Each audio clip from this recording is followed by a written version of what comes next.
Hi friends, welcome back to Malu's kitchen. ഇന്ന് ഞാനിവിടെ റെഡിയാക്കാൻ പോകുന്നത് ഒരു ഹെൽത്തി പുട്ടാണ്.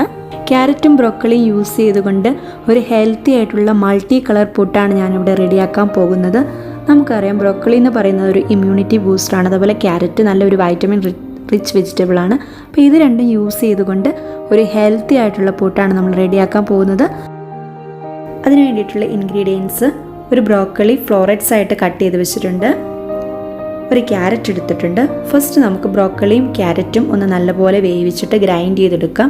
ഗ്രൈൻഡ് ചെയ്തെടുക്കുമ്പോൾ വെള്ളം ഒട്ടും ചേർക്കാൻ പാടില്ല. അപ്പം ഞാനിവിടെ ക്യാരറ്റും ബ്രോക്കളിയും നല്ലപോലെ വേവിച്ച് ഗ്രൈൻഡ് ചെയ്ത് വെച്ചിട്ടുണ്ട്. അതുകൂടാതെ ഇവിടെ 1 കപ്പ് തേങ്ങ എടുത്ത് വെച്ചിട്ടുണ്ട്, വെജിറ്റബിൾ വേവിച്ച് വെള്ളം എടുത്ത് വെച്ചിട്ടുണ്ട്. പിന്നെ എടുത്തിരിക്കുന്നത് പുട്ടുപൊടി.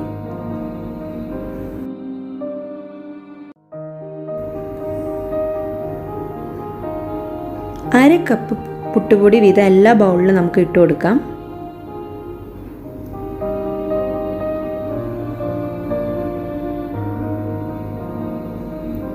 നമ്മൾ സാധാരണ പുട്ട് നനയ്ക്കും പോലെ തന്നെ നമുക്ക് നനയ്ക്കാം. അതുകൂടാതെ ഞാൻ 1 ടേബിൾ സ്പൂൺ തേങ്ങയും കൂടി ഇതിൻ്റെ അകത്ത് ചേർക്കുന്നുണ്ട്.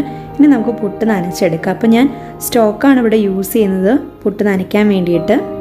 വൈറ്റ് ലെയറിന് വേണ്ടിയിട്ടുള്ള പൊടിയാണ് ഫസ്റ്റ് നനച്ചെടുക്കുന്നത്.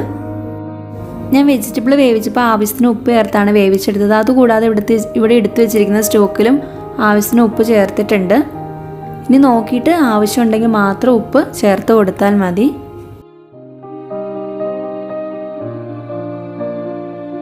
അപ്പോൾ ഇത് കറക്റ്റ് പാകമായിട്ടുണ്ട്. ഇനി നമ്മൾ സെക്കൻഡായിട്ട് നനയ്ക്കുന്നത് ബ്രോക്കളി ലെയറാണ്. അപ്പോൾ ഇതിൽ വേറെ വെള്ളമൊന്നും ആഡ് ചെയ്യേണ്ട കാര്യമില്ല. വെജിറ്റബിൾ വേവിച്ചപ്പോൾ ഉള്ള വെള്ളം തന്നെ യൂസ് ചെയ്ത് നമുക്ക് ഈസി ആയിട്ട് നനച്ചെടുക്കാവുന്നേ ഉള്ളൂ.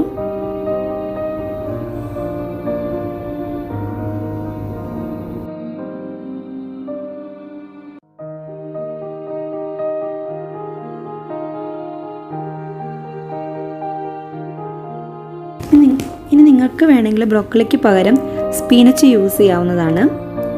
ഞാനിപ്പോൾ ഇവിടെ അവൈലബിൾ ആയിട്ടുള്ള ബ്രോക്കളിയാണ് യൂസ് ചെയ്തിരിക്കുന്നത്.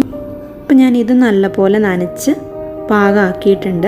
ഇനി നമുക്ക് ലാസ്റ്റായിട്ട് ക്യാരറ്റിൻ്റെ ലെയറും കൂടി റെഡിയാക്കാം.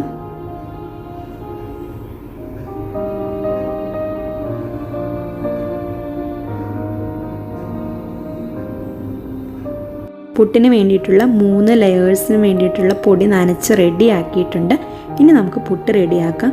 ഞാൻ പുട്ട് റെഡിയാക്കുന്നതിന് വേണ്ടിയിട്ട് കുക്കറിൽ വെള്ളം വെച്ചിട്ടുണ്ട്. ചിരട്ടപ്പുട്ടാണ് ഞാനിവിടെ റെഡിയാക്കുന്നത്. അപ്പോൾ ഫസ്റ്റ് നമുക്ക് ക്യാരറ്റിൻ്റെ ലെയർ കൊടുക്കാം.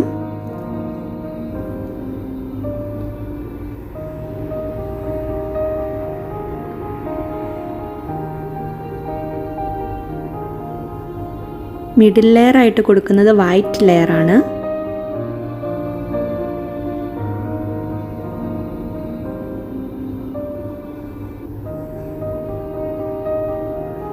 ഇനി ഫൈനലായിട്ട് ബ്രോക്കളി യൂസ് ചെയ്തിട്ടുള്ള ലെയറും കൂടി റെഡിയാക്കാം. അപ്പോൾ ഞാൻ പൊഹയുടെ ഒപ്പം ചെയ്തിട്ട് കടലക്കറി പുട്ടിൻ്റെ കൂടെ നല്ലൊരു കോമ്പിനേഷനാണ് കേട്ടോ. അപ്പോൾ കടലക്കറിയുടെ റെസിപ്പി നിങ്ങൾക്ക് വേണമെന്നുണ്ടെങ്കിൽ താഴെ ഡിസ്ക്രിപ്ഷൻ ബോക്സിൽ ഞാൻ ലിങ്ക് മെൻഷൻ ചെയ്തിട്ടുണ്ട്. അതെല്ലാവരും നോക്കിയാൽ മതി. ഞാൻ നേരത്തെ പറഞ്ഞ പോലെ തന്നെ നിങ്ങൾക്ക് ബ്രോക്കളിക്ക് പകരം സ്പിനച്ച് യൂസ് ചെയ്യാവുന്നതാണ്. സ്പിനച്ച് ആകുമ്പോൾ നമ്മൾ ജസ്റ്റ് ഒന്ന് ആവി കയറ്റുമ്പോൾ തന്നെ ഇലയൊക്കെ നല്ലപോലെ വാടിക്കിട്ടും. പിന്നെ ജസ്റ്റ് ഒന്ന് ഗ്രൈൻഡ് ചെയ്തെടുത്താൽ മാത്രം മതി. ഞാൻ ഇതിൻ്റെ അകത്ത് ഫൈനൽ ഗാർണിഷിങ്ങിന് വേണ്ടിയിട്ട് കുറച്ച് തേങ്ങയും കൂടി ചേർക്കുന്നുണ്ട്. ഇവിടെ വെള്ളമൊക്കെ തിളച്ചിട്ട് കുക്കറിൽ ആവിയൊക്കെ വന്നു തുടങ്ങിയിട്ടുണ്ട്. പിന്നെ നമുക്ക് പുട്ട് റെഡിയാക്കാം. ഒരു 10-15 മിനിറ്റ് നമുക്ക് വെയിറ്റ് ചെയ്യാം. പുട്ട് റെഡി. ഇപ്പോൾ പുട്ടിൽ ആവി വന്നിട്ടുണ്ട്. ഇനി നമുക്കൊരു പ്ലേറ്റിലോട്ട് മാറ്റാം. ഇത് നമ്മുടെ പുട്ട് ഇവിടെ റെഡി ആയിട്ടുണ്ട്. നല്ല കളർഫുൾ ആയിട്ടുള്ളൊരു പുട്ടാണ്. നമ്മുടെ ഫ്ലാഗിലുള്ള കളേഴ്സൊക്കെയാണ് ഇവിടെ എടുത്തിരിക്കുന്നത് ഞാൻ. നിങ്ങൾക്ക് വേണമെങ്കിൽ ബീട്രൂട്ട് യൂസ് ചെയ്തൊക്കെ റെഡിയാക്കാവുന്നേ ഉള്ളൂ.